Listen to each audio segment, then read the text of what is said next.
présenter la gamme Assist Duotone, ou tous les modèles qu'on a. Donc on aura l'Assist en deux versions, donc en version D-Lab et en version aluminium.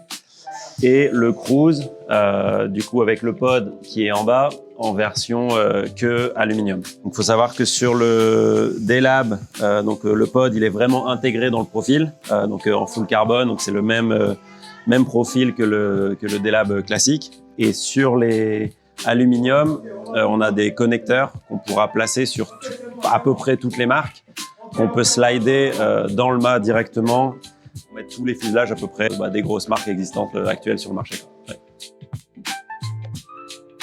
Alors le gros plus justement là de l'Assist Duotone, c'est qu'on a placé les batteries sur un harnais. On a tout le poids qui est uniquement sur le harnais, on n'a plus aucun poids sur la board. Du coup on peut garder vraiment une board hyper légère. On a quelque chose de ultra léger sous la planche.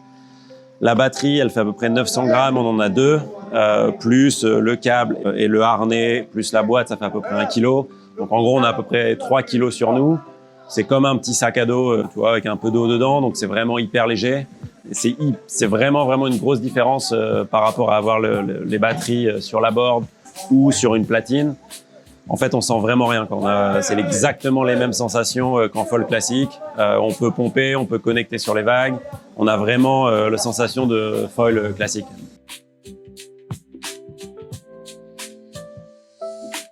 En gros, on a à peu près 1 kg de plus sur le mât, avec le moteur, l'hélice, etc. Un petit peu plus qu'1 kg, plus 3 kg, 3 kg et demi, on va dire, avec le câble, l'ensemble, en plus, qu'on aura sur nous directement.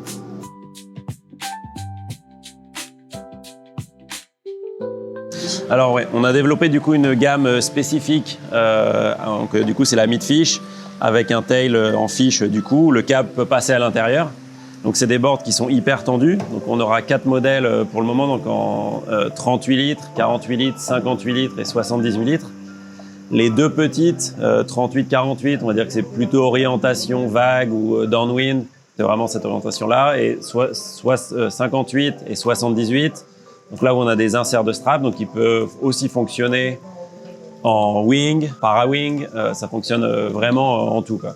Et les deux petits modèles, donc c'est comme tu demandais, donc c'est pas uniquement pour l'Assist parce que ça fonctionne en prone, ça fonctionne en wing, ça fonctionne para-wing, ça fonctionne un petit peu en tout. C'est des boards très tendus, donc qui vont décoller hyper vite, qui restent assez fines, donc on sent vraiment bien le foil sous les pieds, et avec un petit peu plus de longueur justement pour décoller facilement, donc très bien pour l'Assist, mais qui fonctionne aussi en prone ou autre pratique. Ouais.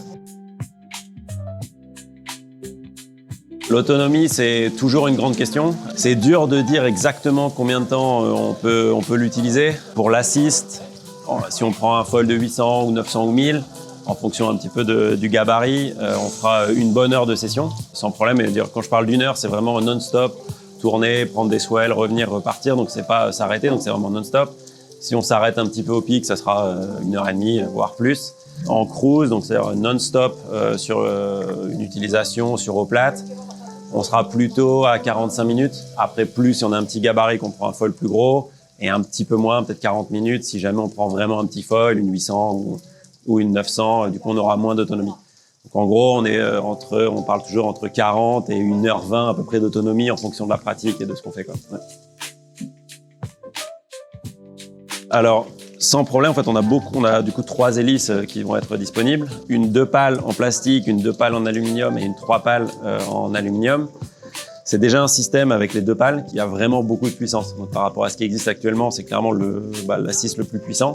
Donc déjà avec 2 pales, c'est largement assez pour avoir assez d'autonomie, assez de puissance pour des gens de 90 kg ou 95 ou 100 kg, ça fonctionne en fonction de la board et en fonction du foil qu'on utilise. Et on a la 3 pales du coup qui va donner vraiment un boost plus fort, plus de vitesse et plus de boost. Donc bien pour les gabarits plus lourds ou pour les riders qui veulent utiliser des foils beaucoup plus petits ou des volumes de board plus petits, quoi. Donc là c'est vraiment c'est une poussée qui est beaucoup plus forte, enfin, on le sent, hein, c'est pas adapté pour une première utilisation, c'est vraiment pas adapté. Mais vraiment bien pour quelque chose quand on veut vraiment plus de puissance ou plus de vitesse. Ouais.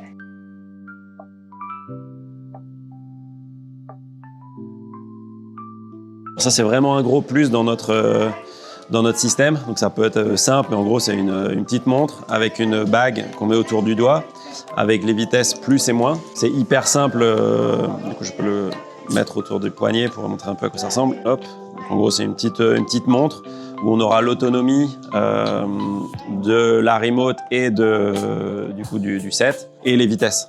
Donc on a 7 vitesses dessus, donc on a le petit plus et le moins. Donc en gros on passe de vitesse juste hyper facilement.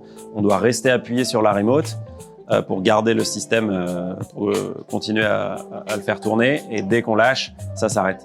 En fait, ce qui est génial avec ce système, c'est qu'on n'a vraiment rien dans la main. Donc si on veut prendre une pagaie, une wing, si on veut ramer, si on veut faire un duck dive et prendre la board, on n'a vraiment rien du tout. Un gros plus dans les mouvements parce qu'on n'est pas bloqué, on peut vraiment ouvrir la main. Du coup, on a beaucoup plus de mouvements qu'avoir une grosse remote où on serait complètement bloqué dans la main, quoi. Ouais. Bah, écoute, merci beaucoup Cyril pour toutes ces explications. Bah, merci à vous et j'espère qu'on se retrouve sur l'eau.